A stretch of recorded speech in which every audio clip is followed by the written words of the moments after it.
Welcome everyone. I'm really glad that you're here to the talk about native platform views. Before we start, I would like to kind of have a little bit of warm up with you guys. I also just had a lunch, so having a little bit of warm up I think could be fun. So I will have three questions to you, and I would like you to answer with claps, right? So the first time I'm gonna ask you a question, I hope that you're gonna just clap if you agree, right? So are you enjoying this time in Turin right now? Amazing. Are you enjoying the conference? Cool. And do you enjoy working with Flutter? Amazing. Cool. I hope that this kind of gave you a little bit of endorphins and stuff like that. So if I may just get my slides on here, that would be amazing. Yeah, cool. So first of all, it's nice to meet you. I'm super happy to be around you, having some chats, and feel free to just grab me after the presentation if you'd like to talk more about Flutter. I'm Dominik, you can call me Dom, and I'm a Flutter Google developer expert. So if you feel like chatting about Flutter, anything related to that, feel free to reach out to me here or online or elsewhere. I'm always happy to have a little bit of chat with you guys. Currently, I'm working at Visible. This is a new app, a startup, and we're building a platform for people with chronic illnesses, chronic pain fatigue, long COVID, things like that. And we actually crossed 17,000 users this month, which is kind of cool for a Flutter app. And sometimes you can find also some of my blog posts and articles on my website, and also some materials for this presentation as well. And I noticed that these screens are pretty small, right? So if you're sitting somewhere at the back, you may have hard time reading some of the code samples. So if you go to this website, you will have a preview of the slides. So feel free kind of just to scan. And I hope the QR code is eligible at the end and you are able to just get to the website. And this is a website that also has some accompanying materials like the code samples and like a long form article about what we're going to talk about today. All right, so the major topic for today is integrating platform views in Flutter. But in general, there is many ways how you can integrate native apps, native views with Flutter. So like the first, I would say, I think the most commonly used way to do it is using something called add to app. So this is where you have maybe some legacy application and you just want to maybe put some Flutter view inside. And this works really well. You can have a separate activity, a separate view controller, or you can even embed a Flutter view inside of the app. And if you recall Flutter Forward, they announced that you can actually embed Flutter views in your website right now, using, of course, Master Channel, but it's coming to stable soon. So you have a lot of ways to embed or interact with Flutter in your native applications. But sometimes you actually need like the reverse option, where you have some Flutter application and you just want to show some native view. Maybe that's like some third-party library, or maybe your colleague has built something that requires native views like video player or maybe video editor, something like that. And here are some options how to do it. Like first of all, you can of course just open the native activity from your Flutter app or native view controller, and that works well. But what we are going to talk today are platform views, which is a way in Flutter to embed a real native view inside of your Flutter app, which is super useful. And with some of the recent updates in Flutter, it's actually also super convenient and super performant. And so just to kind of understand and see how experienced you are with the platform views, could you answer me with one clap if you ever used platform view in Flutter before? Yeah, just a few people. That's nice. So there will be a lot to learn for you. So have you, like, do you see yourself using platform view in the future? And I know that maybe not many people here consciously know that they will use platform view, but if you could just clap if you already know that maybe sometime in the future you will have to use platform view. Amazing, cool. So there's a couple of people. So please pay attention, because I think there's gonna be a couple of fun things for you today. So as you may know, there's a lot of ways how to use platform views in Flutter. So for instance, I think the most common thing that you will ever use, even maybe subconsciously, without knowing that, is ads. So whenever you use add mop library, or I think some other libraries do the same, they will use platform views to display ads. And it used to be very problematic, especially in scroll scenario. Let's say you have a scroll Instagram-like feed and you have ads. And a very important thing about ads, it's like ads attribution. So the ad needs to know whether it's shown on the screen, whether a user interacted with that. So these are very important factors. And only recently, actually, Flutter kind of matured enough to make sure that the ads that are displayed are attributed correctly, and there is no issues with that. And frankly, it's despite being so small, an ad view is super complex. There's a lot of going on behind the scenes that you don't know, and this is why you won't see ads that are like native to Flutter, and usually they are just native views displayed in Flutter. Then, of course, the other example is video player or video editor. And for instance, in one of the projects few months ago, we actually had to build a video editor, and we already had some legacy code written in Kotlin, so it was easier to port it to Kotlin multi-platform and just show it as a native view instead of porting this to Flutter, which was kind of nice example of many different technologies working together. A Flutter app with a Kotlin multi-platform view as a native view, right? And in my last project, Visible, we also use platform view for a heart rate sensor.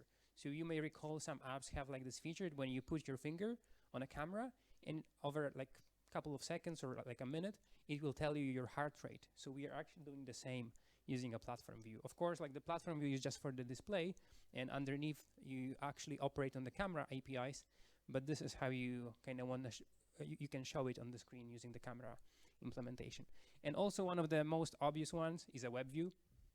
You wouldn't be able, like you don't want to rebuild, like reinvent HTML rendering in Flutter. So if you want to show a web view, you're definitely using a platform view.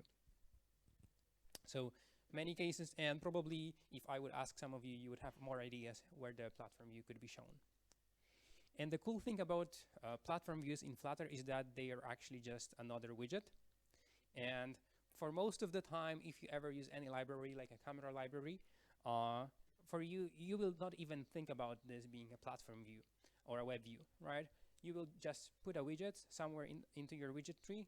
By the way, this arrow should be lower, of course, right? And that's all. But if you're actually a little bit more into the inner working of platform views, you will actually have to kind of just do what I'm going to show to you today to understand that.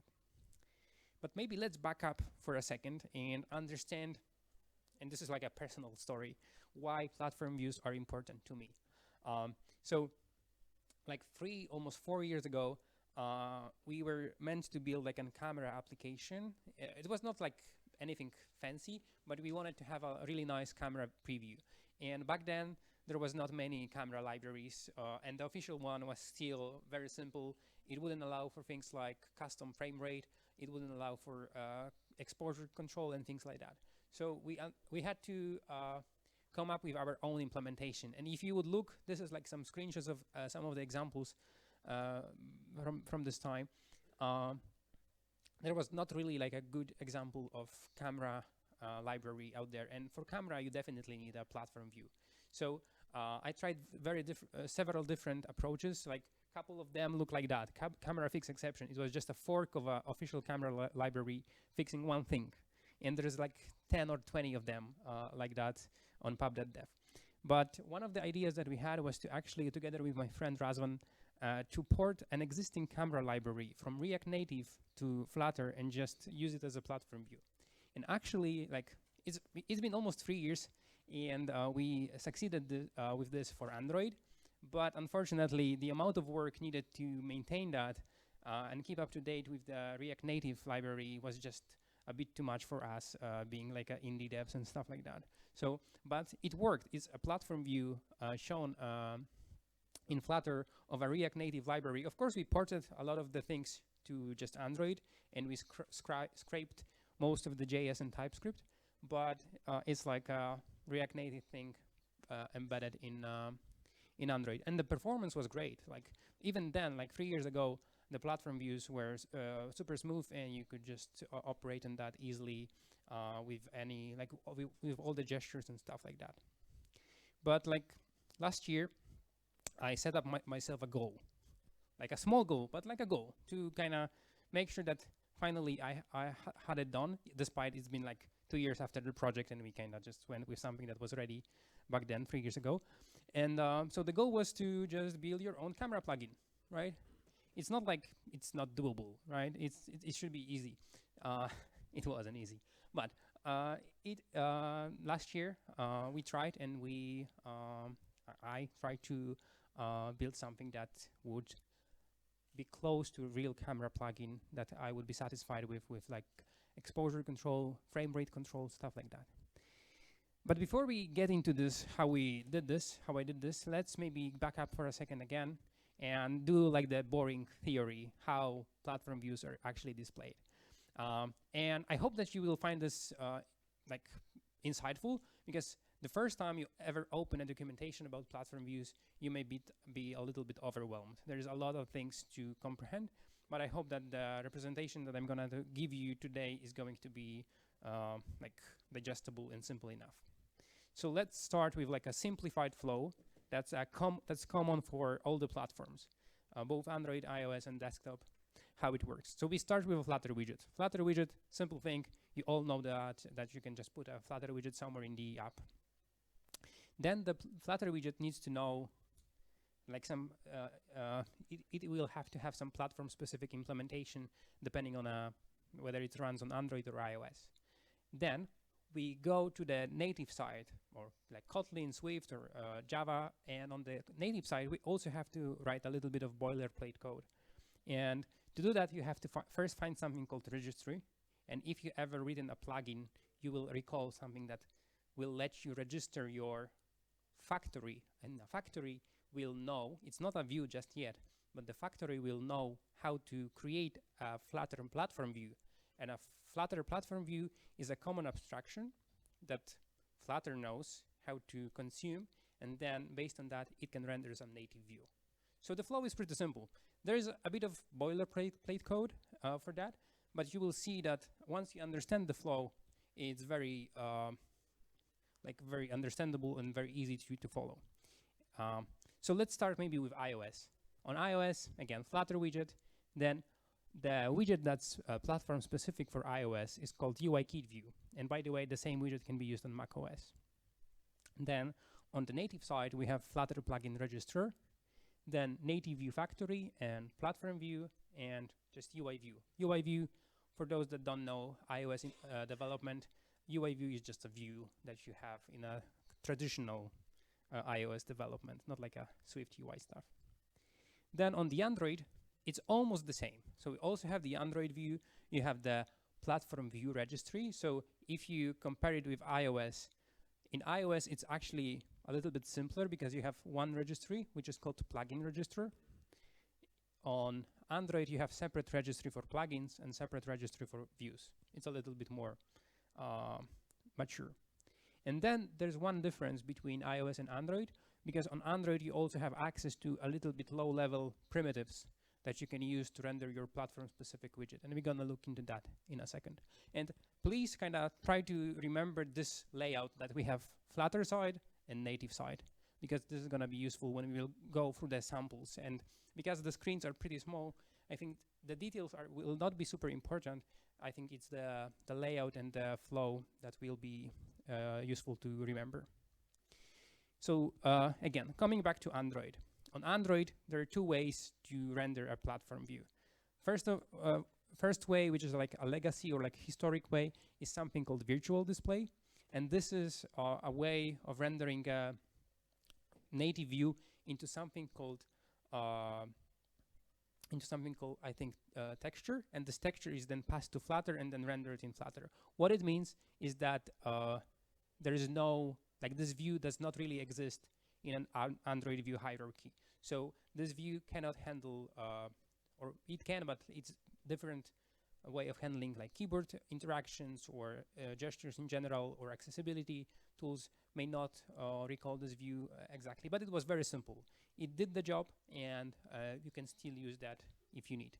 And then in like 2020, something called hybrid composition appeared, and this is a little bit more complex way to render a surface on Android. And actually, in this particular case, your view is rendered in just natural Android view hierarchy and then put in between of layers of your Flutter view hierarchy.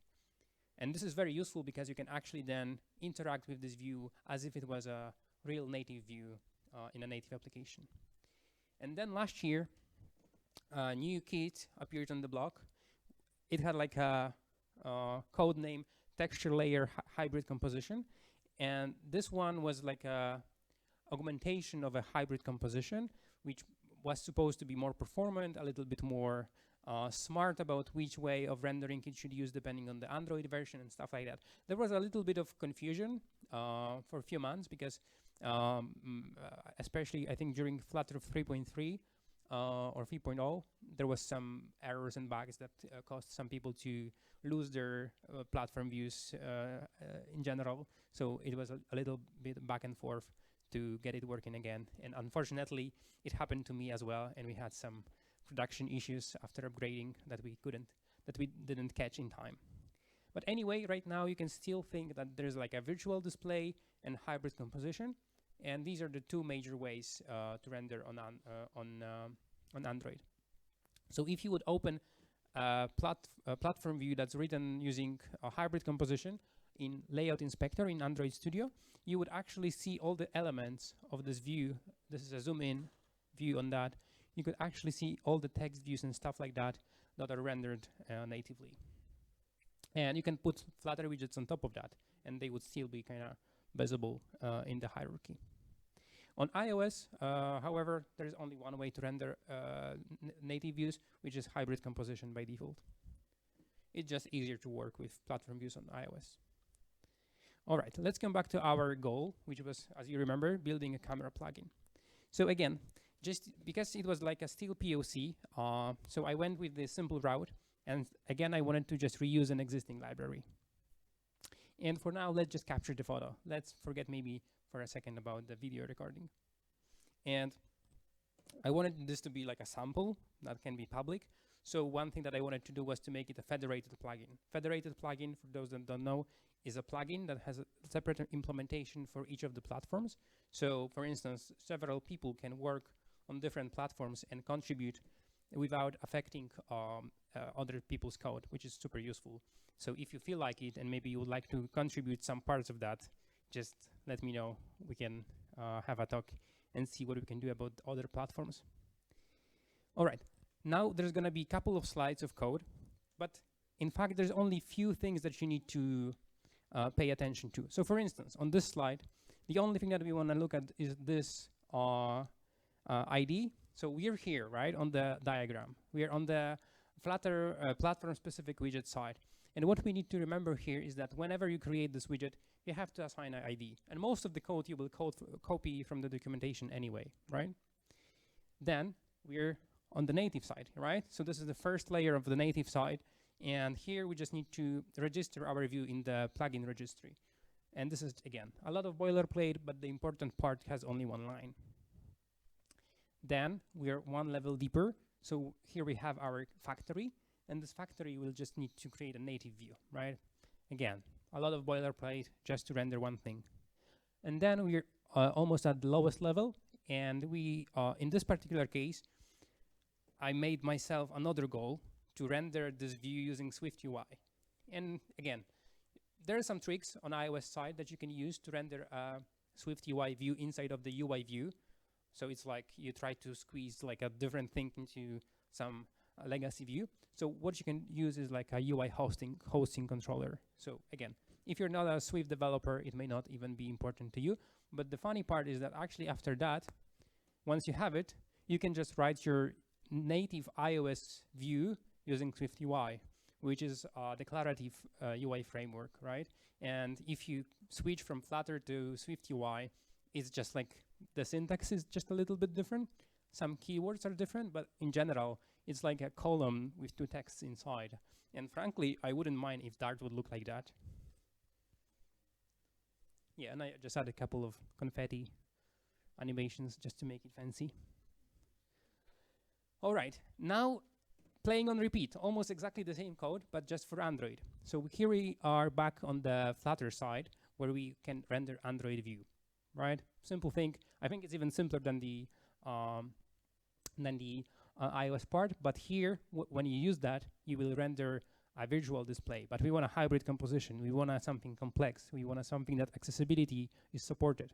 So in order to do that, you have to write a little bit more Dart code.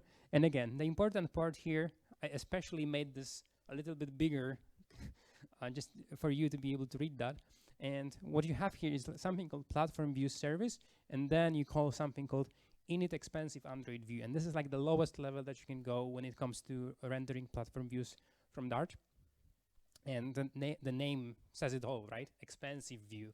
But in fact, it's not like super expensive. It has some overhead, but it's not like you will notice that on any of the modern phones.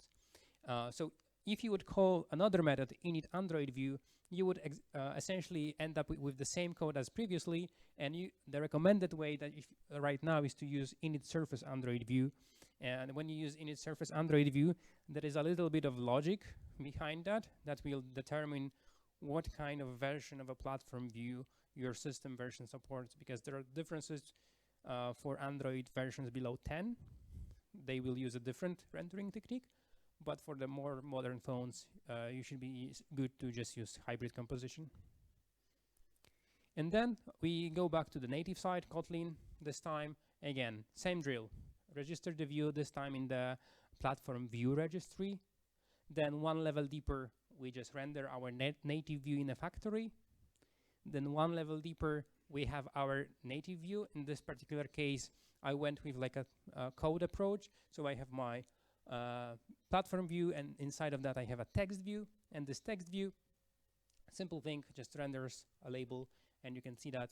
And once you have this setup, you can just work on your native side, expose method channels and stuff like that to interact with this as if it was a ordinary plugin. Very simple.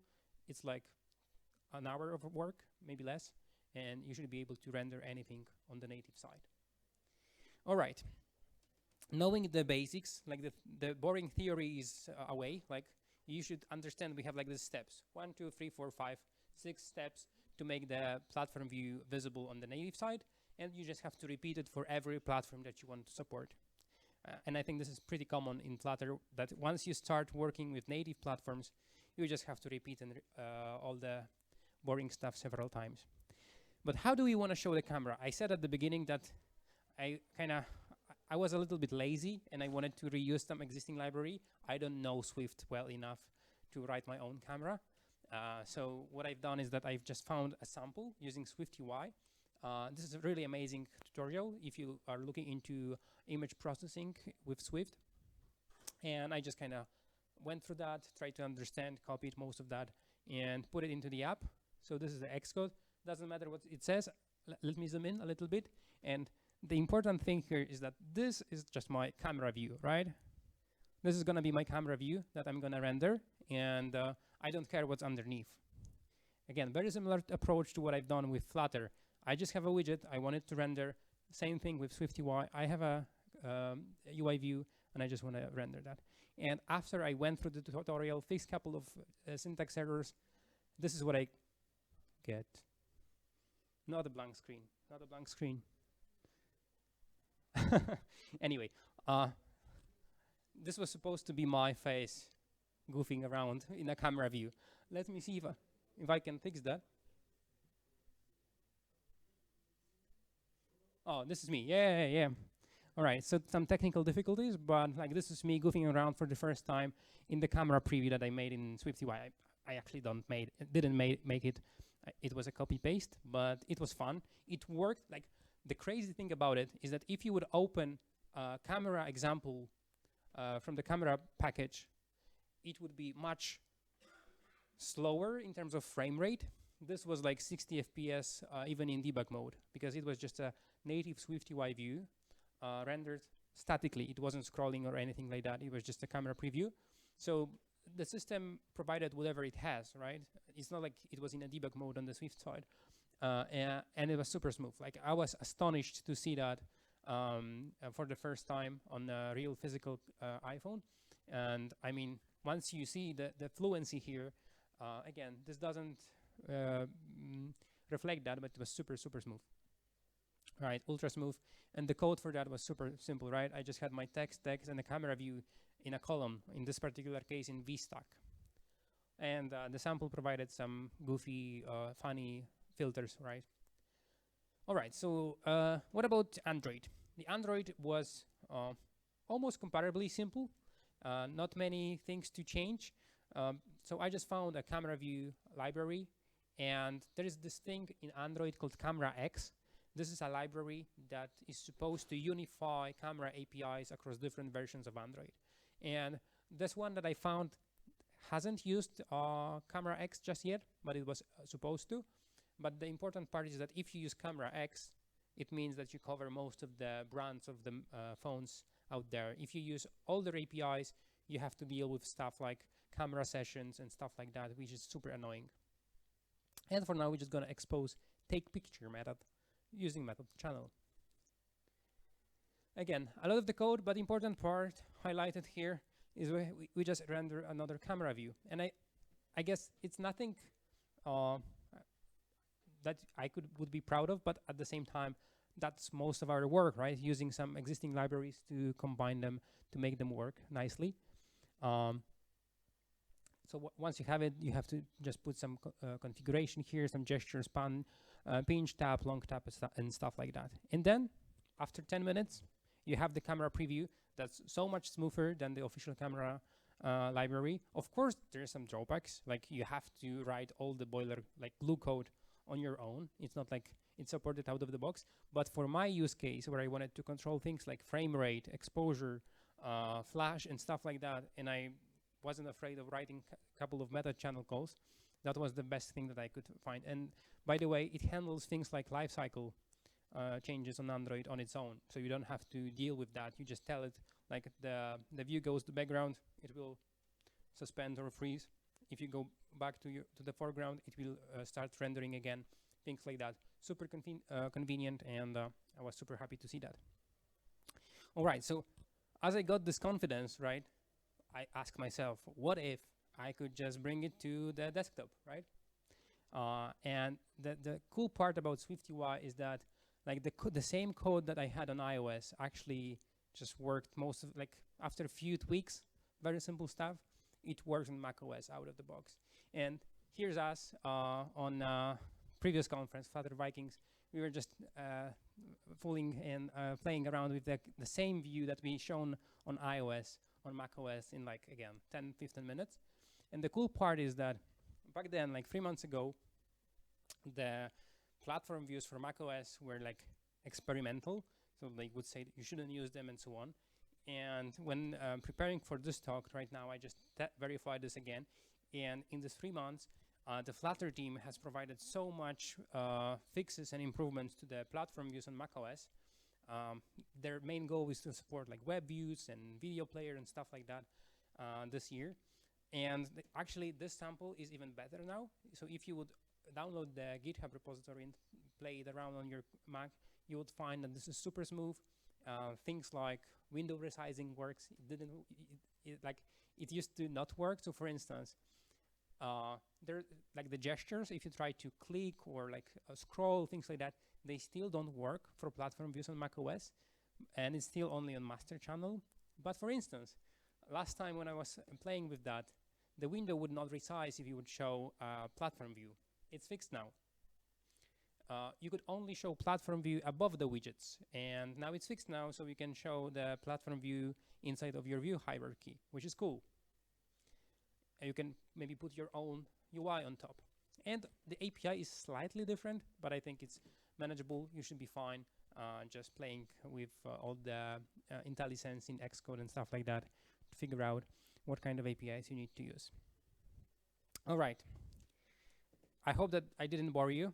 So let's do a quick recap, and then we will maybe have some time for questions and stuff like that. So as we saw, there are 2 ways to render platform views on Android: virtual display and hybrid composition. Virtual display, simple stuff. Maybe you just want to render a circle or whatever. That's pretty cool.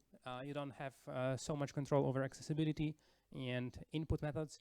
Hybrid composition, a little bit more expensive, a little bit more, requires a little bit more understanding and tweaking and QAing, but it's much more powerful, and you should be good to use that most of the time on modern phones. If you target Android 10 and newer, it should be good. iOS only uses hybrid composition, and macOS views are already like semi-stable using master channel. I can highly recommend trying out. Like a few months ago, I would not, but today I must say it's super smooth, super fine, and I was gladly surprised. That's gonna be all for today. If you like to kind of get more about this, there's a QR code that will direct you to the newsletter actually, but, oh, sorry. We lost the QR code, yeah. Amazing. So there's a QR code. Feel free to scan it. I will be super happy if you would subscribe. I will send you some more Flutter news and details using this channel. Feel free to follow me and ask questions. Do we have a couple minutes for questions here? Yeah. Amazing. So thank you very much, and I'm looking forward to your questions.